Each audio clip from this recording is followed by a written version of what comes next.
The G80 generation BMW M3 and M4, at least here in the United States, this car has been around for 4 model years, which is unbelievable to think about at this point, and it's about to receive its mid-cycle update in 2025. So we figured this would be a good time to revisit the G80 as a whole, give you a little bit of a buyer's guide or general overview of what this car is and is not, and of course, take it for a street drive as our other 2 videos, which honestly are going to be far more extensive in the nitty-gritty engineering details, we're both primarily on track. Now, for 2025, let me briefly give you what they're changing.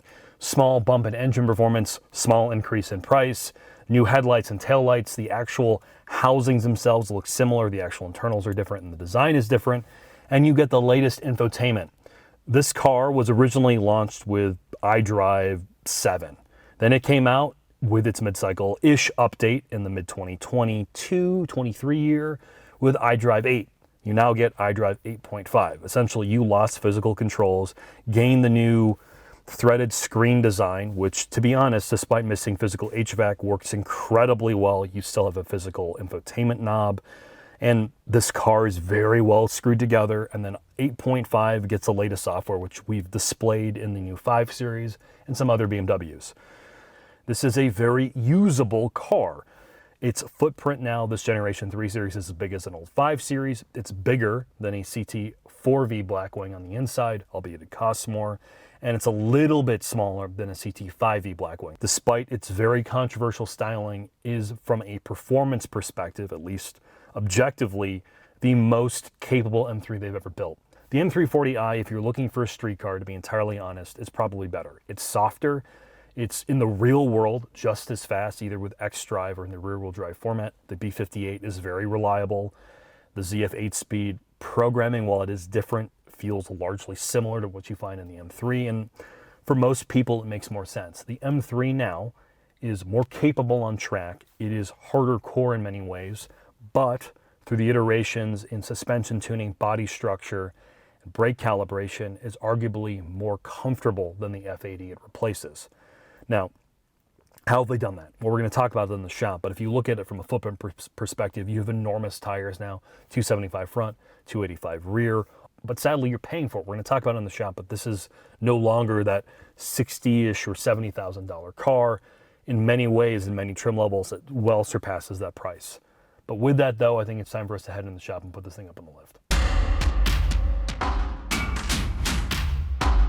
In the shop with the G80 generation BMW M3, with the recent upcoming mid-cycle refresh, or as BMW internally calls it, LCI of 2025, we figured this would be a good time to give you an overview of this car. The M3, this G80 generation, or G82, for the M4. The Coupe A version has been around from 2020, which is crazy to think about. This by model year is now a 4-year-old car. And honestly, it's a pretty simple vehicle to understand from how this thing is configured and sort of drivetrain options. So you have 3 different trim levels. You have the base M3. It makes just over 470 horsepower. It can only be had as a manual, and that goes also for the M4 base variant. It starts at about $76,000, and well equipped, it's about $82,000. It's the only way you can get a manual, and to be honest, it's probably the trim level I'm most in love with. Next up in the trims, you get the M3 or M4 Competition. It is rear drive only. It makes just over 500 horsepower and can only be had as an automatic. And then lastly, you have what we're underneath right now, the M3 Competition xDrive. You can also get it in the M4 variant. It is the all-wheel drive version. It starts in the mid-80s, as we talked about in the beginning of this video. The vehicle we're underneath is equipped to over $100,000. Now, from a performance perspective, what they changed for 2025 is the power output of specifically the M3 Competition xDrive. It's just an ECU tune. It makes now 20 extra horsepower. Mechanically, the drivetrain is identical. They learned this ECU learning according to the marketing brief from racing. Honestly, these engines, the S58, which is a bi-turbo, closed-decked, all-forged internal inline-6, the bigger brother to my beloved B58, is incredibly stout.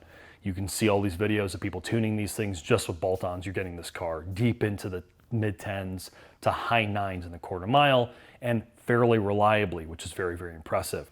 Suspension tuning.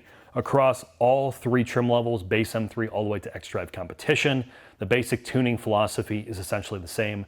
They try to target the same ride frequency. Yes, you gain weight as you go to the M3 Competition and M3 Competition X-Drive, but the tuning of the springs, dampers, bushing, and steering are largely the same, if I'm going to be honest. There is a different set of brakes, though, if optionally. You can either get this with steel, so big binders up front, iron discs, or you can fork up the money for carbon ceramics, which are on this car. You still get a single piston rear caliper, but massive carbon ceramics in the front. If you're going to track this car, despite the increased thermal capacity, this is not the way I would go. I'd go with the steels and either do an AP big brake kit or just manage brake pads and rotors, because the carbon ceramics are a fortune to replace. With that though, I think it's time for us to go take this for a quick drive.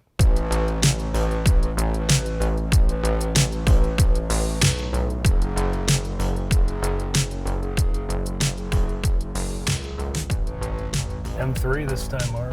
Street.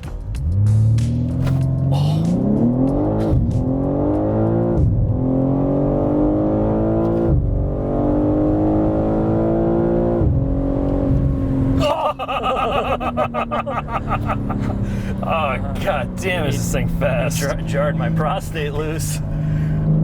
Say what you want about the styling, Mark, and I know you have your problems with the modern generation BMWs. I'm not gonna say shit, dude. Just tell me why this is the greatest sedan you've ever driven. You've heard of the B58, Mark, right? Yeah. This is the S58. Oh, okay. So one letter up? Yeah, one letter up. Even more powerful. Honestly, you know, when this car came out, you and I both had our opinions about the dynamics and how you didn't feel a whole lot. And, you know, some of that is still true. I still feel that this is not a particularly organic feeling car. This does not feel farm to table. This feels very much so like a synthetic video game-like experience. But there's not a whole lot like this anymore. And there's nothing that does this level of proficiency on track. And we've done 2 videos on that, where I drifted this thing around, and it really does lap Autobahn nearly as quickly as real sports cars. And we're talking like NSXs, 911s, and Corvettes. And then when you're on the street, yes, it's not 5 Series comfortable, but it does the street thing well. You can sit at 80, 90, 100 miles an hour all day, be totally comfortable. You can do everything. And, you know, what else is there that does that? I mean, if you need one car, this is it. I mean, what else is there, Mark, that does that? The CVT WRX. Yeah, okay, bro. Again, you're paying a lot of money for the privilege to drive something like this now. I mean, you know, when you told me that a 3 Series, an M3, this car is at $100,000. I want people to sit back and think about that, because we were talking about M3s of the past. Like, I thought like the E90 generation. What was your E90? It was like 60? Yeah, like if that, you know. And I mean, it's insane, man. And I'm not gonna debate one major point, as this is like super car fast. Yeah. The capability, this engine is unbelievable. Like, the ZFs are great, of course. There's no arguing the transmission engine combo is like what they did here. Even compared, like the B58 is a great engine. You know it's gonna last. This thing is like, dude, you are flying in this car. You are flying. And I know that's why people love it. Like, you can make the argument that maybe $100,000 isn't even enough. Yeah, I mean, it's maybe, you know, what the performance you're getting out of the drivetrain is that good. The fact that you can go to all-wheel drive and go into a rear-wheel drive state with all the electronics, that's so sorted out. I mean, dude, what they've done here, like this, it's in an island by itself. So I will definitely give you that. But what I will say is, you know, we're in a different era of sports cars, because this, you know, you're waiting for it from me. This is a car for somebody who is grown up driving, you know, on the simulator, right? Like, you're doing e-racing like all the time on iRacing and Gran Turismo, and, you know, this has about as much feel as your average like $5,000 sim kit, if not worse. You feel nothing from the engine. You feel nothing from the drivetrain other than the fake like roughness they program into the transmission to give you that sense of shift. You don't feel the back end breaking loose. You don't even really hear the tires much. Like, there's nothing going on through the car to give you any type of feedback. It's so isolated out that they've had to program in this. Give me some fake engine noise, Jack. Here, I'll do it on and off for you. I mean, it's just, again, that's the problem with this generation car is they've chosen all the performance and all the electronics have trumped the actual connected driving experience. But that's the demand people have. They want things to do everything. I will be honest, you don't need 400 or 500 horsepower. What you need to feel is less horsepower, more connection, and you wouldn't need all of this shit. But I guess, to your point, like, what sells cars now? It's the numbers game. It's all of this is what makes this special. I don't know, man. It's a confusing car for me. I've always been confused by it, and I continue to be. I think the older I get, and forgive me, I know I'm not all that old, but the older I get, the more I understand the need for a car, as compromised as it is, to do everything. When I think of people who can afford cars like this, $100,000 sedans that are, albeit this generation M3 doesn't depreciate that quickly, but cars that depreciate, you work all the time. You're a guy, you're a doctor, you're an engineer, you're a lawyer, you're some trade that has you working an absolute shitload. Yeah. And the only time you're going to be able to have fun in your car isn't on the weekend, because if you have a family, that time is gone. As you tell me all the time. Yeah, that's true. It's on your way to work. And, the likelihood of your spouse, whether it be a man or woman, and if they're not a car person, is going to be okay with you having 2 or 3 cars that are all specialized in some purpose. You need something that does everything. And now this does everything well. I mean, compared to the generation it replaces, albeit it's much better looking, it's not as capable on the track as this, and in full soft, it was not as comfortable as this is either. So you're kind of left with cars that, that they have engineered out some of the driving feel, and in this car's case, some of the good looks, but have replaced it with something that is so technically proficient. Yeah, and on and off the track, what it's capable of doing in terms of cooling, stability, performance, stability on track, and then street reliability is way up compared to what BMW used to be. I get it. I just, I'm in that I guess I'm in a dying generation of people that don't want a $100,000 car, that doesn't. No, for $100,000, I'd buy a 65B Blackwing. Dude, I can't even comprehend it. But who am I? I'm sure they sell a lot of these and people love them. Yeah, I mean, I think that's, as a street car, I think a lot of this performance in the US is sort of lost on you, because outside of being in the middle of nowhere like we are, where the hell are you going to do this? Yeah, I know. I mean, even on the highway, like 80 miles an hour is nothing.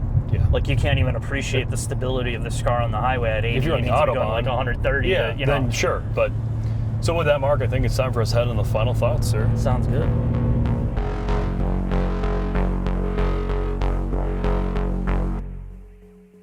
Final thoughts on the BMW M3. Once again, huge thanks to our BMW reps. Now, what do we think about the car? Mark and I have differing opinions on the M3. The thing I will say is there are not a lot of 4-door track-capable sports sedans that genuinely do street and track well.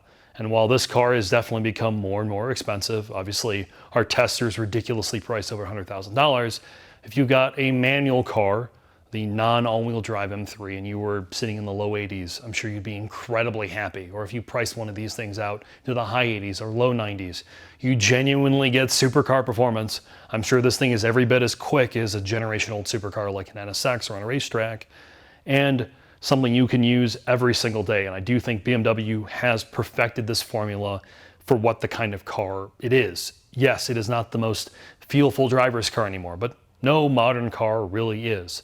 This is the blending of the best of essentially all worlds. And with the performance bandwidth of this car increasing for the 2025 refresh, with the extra horsepower that the all-wheel drive competition gets, I'm sure people will also be very excited to drive those cars. In the future, we will be lapping a CSL or a CS around a racetrack, Autobahn Country Club. So if you want to see how those lap times really are, please wait. So with that, thanks for watching. Hope to see you soon.